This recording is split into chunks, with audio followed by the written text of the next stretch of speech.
Assalamualaikum warahmatullahi wabarakatuh. Tak ada seorang pun yang tidak memiliki kesalahan dan aib semasa hidupnya. Sebagaimana aurat, bila tersingkap akan membuat seseorang merasa malu dan menurunkan harga dirinya.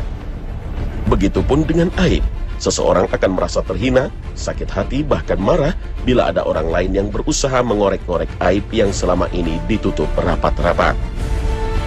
Itu sebabnya Allah Subhanahu wa Ta'ala memerintahkan kita agar saling menutup aib sesama. Allah Subhanahu wa Ta'ala berfirman, "Wahai orang-orang yang beriman, jauhilah kebanyakan dari prasangka, karena sesungguhnya sebagian dari prasangka itu adalah dosa, dan janganlah kamu mengintip atau mencari-cari kesalahan dan aib yang lain, dan janganlah kamu mengumpat sebagian yang lain. Apakah seseorang dari kamu suka memakan daging saudaranya yang telah mati?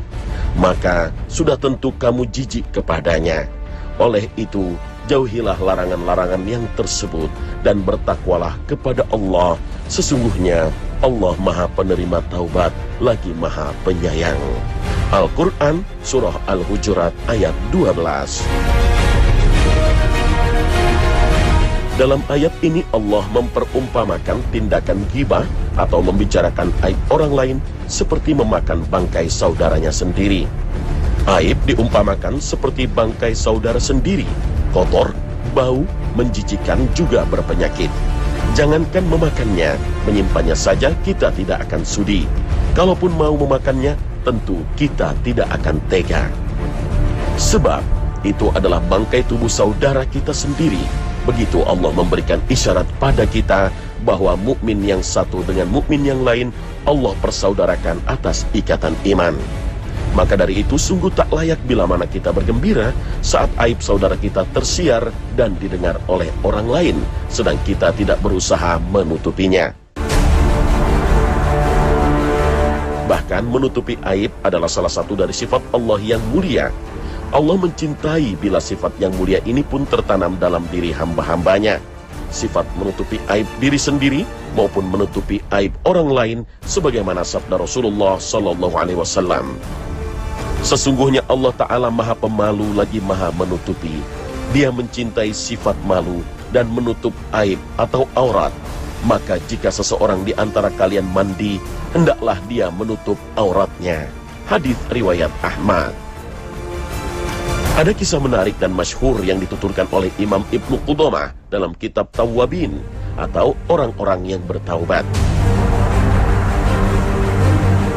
Pada zaman Nabi Musa alaihissalam, Bani Israel ditimpa musim kemarau yang berkepanjangan.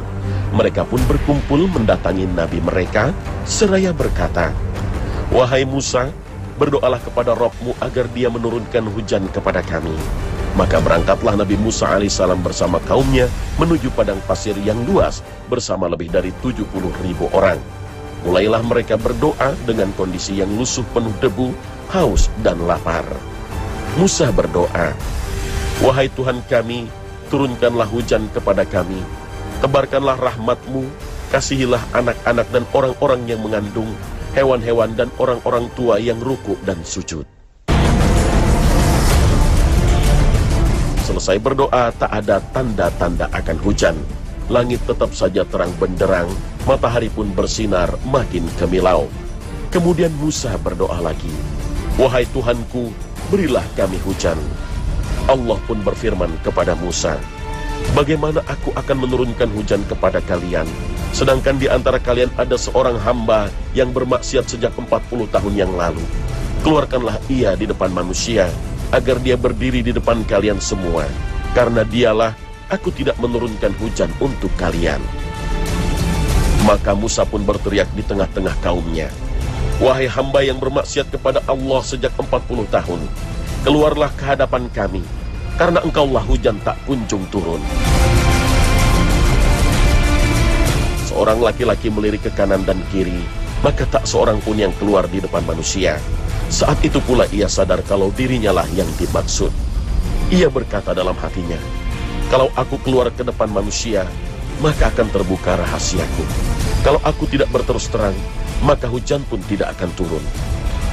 Maka kepalanya tertunduk malu dan menyesal. Air matanya pun menetes sambil berdoa kepada Allah. Ya Allah, aku telah bermaksiat kepadamu selama 40 tahun. Selama itu pula engkau menutupi aibku. Sungguh sekarang aku bertobat kepadamu, maka terimalah taubatku. Belum sempat ia mengakhiri doanya, maka awan-awan tebal pun berkumpal. Semakin tebal menghitam, lalu turunlah hujan. Nabi Musa pun keheranan dan berkata, Ya Allah, engkau telah turunkan hujan kepada kami, namun tak seorang pun yang keluar di depan manusia. Allah berfirman, Aku menurunkan hujan karena seorang hamba yang karenanya hujan tak kunjung turun. Musa berkata, Ya Allah, tunjukkanlah padaku hamba yang taat itu. Allah berfirman, Wahai Musa, aku tidak membuka aibnya, padahal ia bermaksiat kepadaku. Apakah aku membuka akan aibnya, sedangkan ia taat kepadaku? Betapa Allah subhanahu wa ta'ala sangat menjunjung tinggi harga diri seorang hamba. Allah subhanahu wa ta'ala tak berkehendak untuk membongkar aib hambanya di depan umum, walaupun Allah maha berkuasa untuk melakukannya.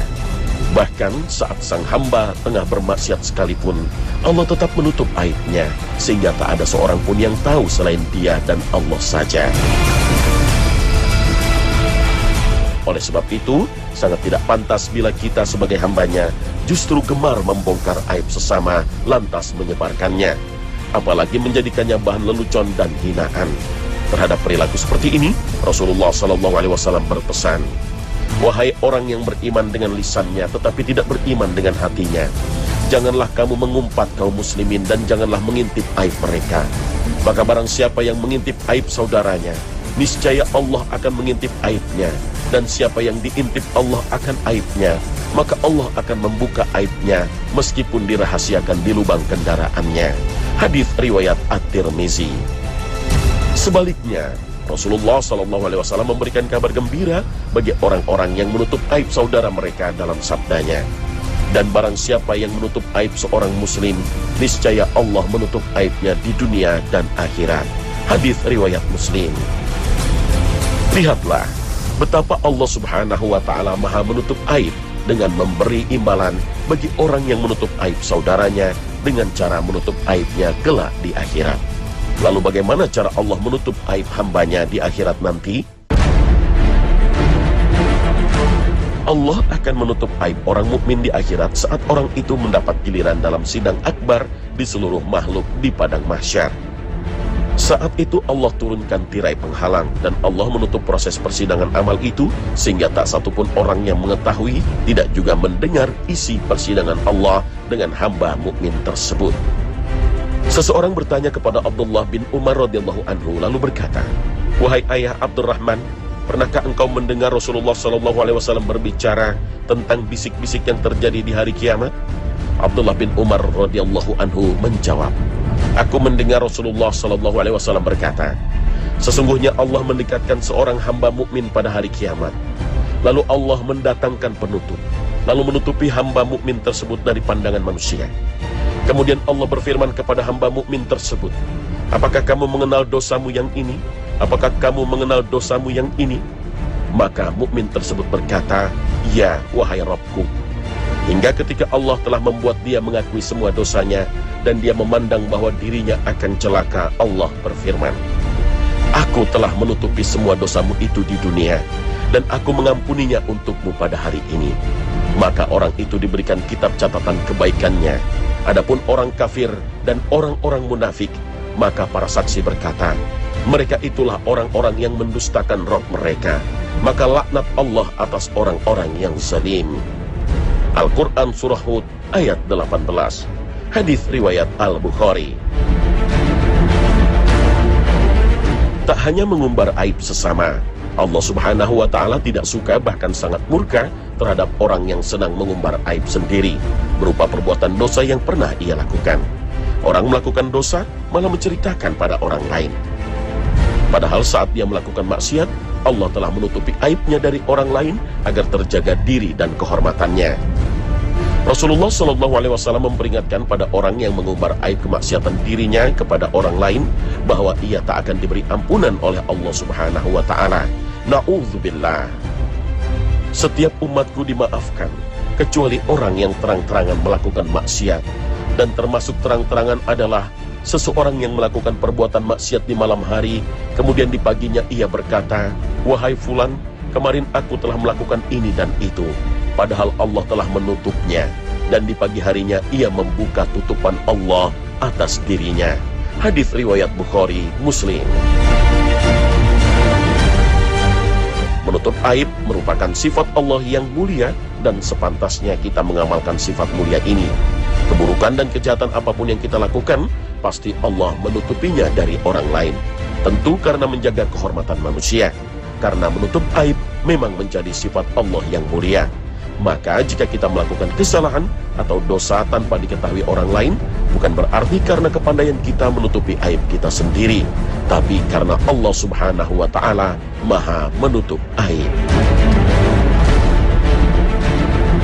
Amirul Mukminin Umar bin Khattab radhiyallahu anhu berkesimpulan bahwa Allah tidak akan membongkar aib seorang hamba yang baru pertama kali melakukan suatu perbuatan dosa.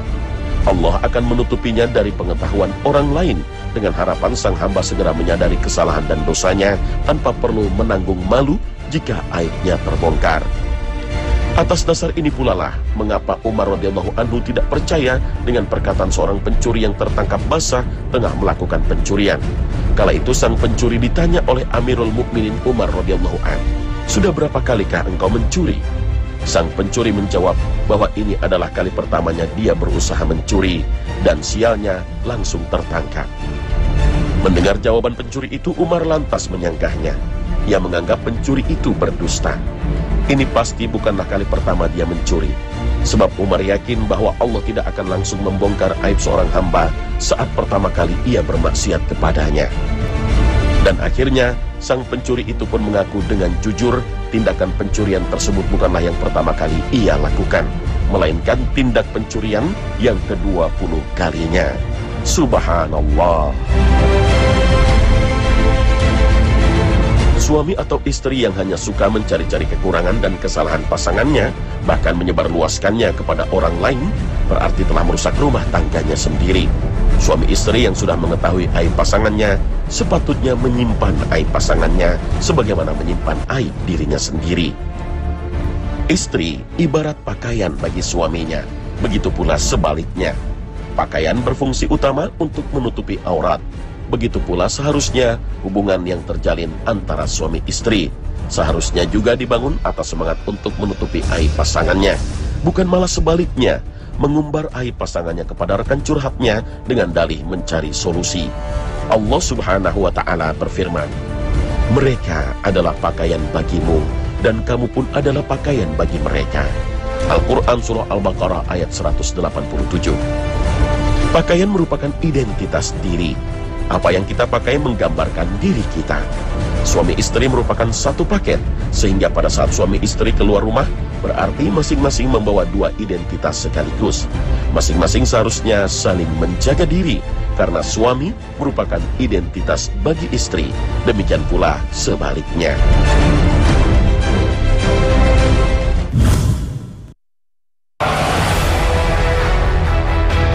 Pemirsa Khazanah, ada dua jenis aib yang perlu kita ketahui. Pertama, aib yang sifatnya khalqiyah atau aib yang sifatnya alamiah dari Allah Subhanahu wa Ta'ala, seperti cacat fisik atau penyakit yang membuat seseorang malu jika diketahui oleh orang lain. Aib semacam ini merupakan aurat yang harus dijaga, tidak boleh disebarkan atau dibicarakan, baik secara terang-terangan atau dengan gunjingan. Maka orang yang mencela atau mengumbar aib macam ini menurut mayoritas ulama termasuk dosa besar, karena aib yang sifatnya penciptaan Allah yang manusia tidak memiliki kuasa menolaknya, bila ada yang menyebarkannya berarti sama saja dengan menghina penciptanya, yaitu Allah Subhanahu wa Ta'ala. Jenis kedua, aib berupa perbuatan maksiat, baik yang dilakukan secara sembunyi-sembunyi atau terang-terangan. Maksiat yang dilakukan sembunyi-sembunyi pun bisa dikategorikan menjadi dua. Pertama, perbuatan maksiat yang hanya merusak hubungannya secara pribadi dengan Allah, seperti minum khamar, berzina, dan lain sebagainya. Jika seorang muslim mendapati saudaranya melakukan perbuatan seperti ini, ia tidak boleh menyebarluaskannya, walaupun tetap berkewajiban untuk melakukan amar ma'ruf dan nahi munkar, mencegah dan menasihati saudaranya agar tidak kembali melakukan dosa itu. Dalam hal ini, Imam Syafi'i rahimahullah pernah berkata, siapa yang menasihati saudaranya dengan tetap menjaga kerahasiaannya, berarti dia benar-benar menasihatinya dan memperbaikinya. Sedang yang menasihati tanpa menjaga kerahasiaannya, berarti telah mengekspos aibnya dan mengkhianatinya. Kedua, perbuatan maksiat yang dilakukan sembunyi-sembunyi tapi merugikan orang lain, seperti mencuri, menipu, korupsi, dan lain sebagainya. Maka perbuatan seperti ini diperbolehkan untuk diselidiki dan diungkap, karena sangat berbahaya. Jika dibiarkan, akan lebih banyak lagi merugikan orang lain.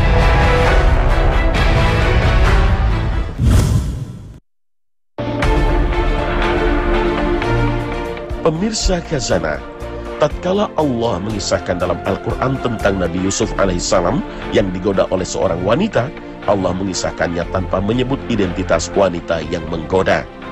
Mengapa demikian? Sebab wanita penggoda itu masih memiliki rasa malu saat menggoda Nabi Yusuf alaihissalam. Karena saat melakukan perbuatan itu, wanita tersebut masih menutup tirai, tidak dilakukan secara terang-terangan di muka umum. Ia malu dan tidak ingin ada orang lain yang tahu tentang perbuatannya. Itu sebabnya Allah Subhanahu wa Ta'ala menutupi aibnya dengan cara tidak menyebut namanya di dalam Al-Quran. Akan tetapi hanya diungkapkan inisialnya saja, yaitu Imratul Aziz, yang artinya wanita istri pejabat. Sungguh indah ajaran Islam yang menuntun kita agar menjaga aib kita sendiri dan menjaga aib orang lain, serta terus berupaya memperbaiki diri. Betapa Allah Subhanahu wa Ta'ala maha bijaksana. Tak hanya sekali, namun berulang kali Allah menutup dosa-dosa kita. Hanya karena masih memiliki rasa malu, Allah tidak membuka identitas kita. Pernahkah ada seseorang yang nampak baik di hadapan orang lain? Apakah semua karena begitu banyaknya kebaikan yang dilakukan orang itu? Ataukah karena Allah menutupi aibnya? Kita tidak tahu siapakah yang terbaik di antara kita. Begitu pula sebaliknya, kita tidak pernah tahu dengan pasti siapakah yang lebih berlumuran dosa di antara kita. Apa yang nampak baik pada diri seseorang secara kasat mata, seperti berbusana sopan atau bertutur kata santun, tak serta-merta dapat disimpulkan bahwa dirinya memang baik. Mereka yang diberi gelar soleh oleh saudaranya belum tentu yang terbaik atau tersuci di antara mereka. Karena mereka juga manusia yang penuh dosa. Dan hanya Allah lah yang mengetahui kualitas sesungguhnya seorang hamba. Hanya saja mereka tengah berjuang untuk memperbaiki dirinya dengan segala harap akan ampunan Allah, serta cemas akan segala khilaf yang telah diperbuatnya di masa lalu. Andaikan dosa dapat menampakkan wujudnya di tubuh kita, mungkin tak akan ada orang yang sudi mendekat pada kita. Andaikan dosa dapat menampakkan wujudnya, maka mungkin senyuman dari teman-teman sekitar akan berubah jadi tatapan jijik yang menghinakan. Segala puji bagi Allah yang sampai detik ini telah menutup aib-aib kita. Mungkin ada banyak orang yang menganggap kita orang yang baik. Itu bukanlah semata karena kebaikan yang kita lakukan, tapi karena Allah masih menutupi segala aib kita. Maha suci Allah, zat yang menutup aib manakala kita berdosa, tak memutus karunia-Nya walaupun kita sering durhaka kepadanya, tak langsung menyiksa atas dosa dan kemaksiatan kita, bahkan selalu menanti taubat kita. Rasul Shallallahu Alaihi Wasallam mengajarkan doa pada kita agar Allah Subhanahu Wa Taala senantiasa menutup aib kita. Doa ini biasa Rasulullah Shallallahu Alaihi Wasallam panjatkan bersama dengan rangkaian zikir pagi dan petang. Allahumma astur aurati, ya Allah tutuplah aib-aibku. Hadis riwayat Ibnu Majah. Maka sungguh beruntung orang yang disibukkan oleh aibnya sendiri, sehingga tak sempat lagi mengurusi aib orang lain.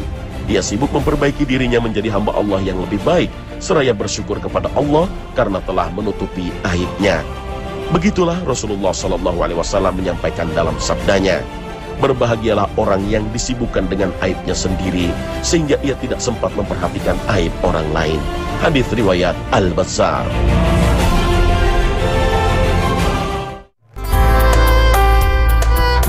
Rasulullah SAW bersabda, barang siapa yang meringankan, menghilangkan kesulitan seorang muslim, kesulitan-kesulitan duniawi, maka Allah akan meringankan, menghilangkan baginya kesulitan di akhirat kelak. Barang siapa yang memberikan kemudahan bagi orang yang mengalami kesulitan di dunia, maka Allah akan memudahkan baginya kemudahan urusan di dunia dan akhirat. Dan barang siapa yang menutupi aib seorang muslim sewaktu di dunia, maka Allah akan menutup aibnya di dunia dan akhirat. Sesungguhnya Allah akan senantiasa menolong seorang hamba selagi ia menolong saudaranya. Hadis riwayat Tirmizi. Dalam kesempatan lain, Rasulullah SAW bersabda, barang siapa yang menutupi aib saudaranya muslim, Allah akan menutupi aibnya pada hari kiamat. Dan barang siapa mengumbar aib saudaranya muslim, maka Allah akan mengumbar aibnya hingga terbukalah kejelekannya di dalam rumahnya. Hadis riwayat Ibnu Majah. Pemirsa Khazanah, demikian akhir kebersamaan kita. Semoga kita senantiasa menjaga aib diri kita, keluarga, dan sesama. Amin ya rabbal alamin. Akhir kata, wassalamualaikum warahmatullahi wabarakatuh.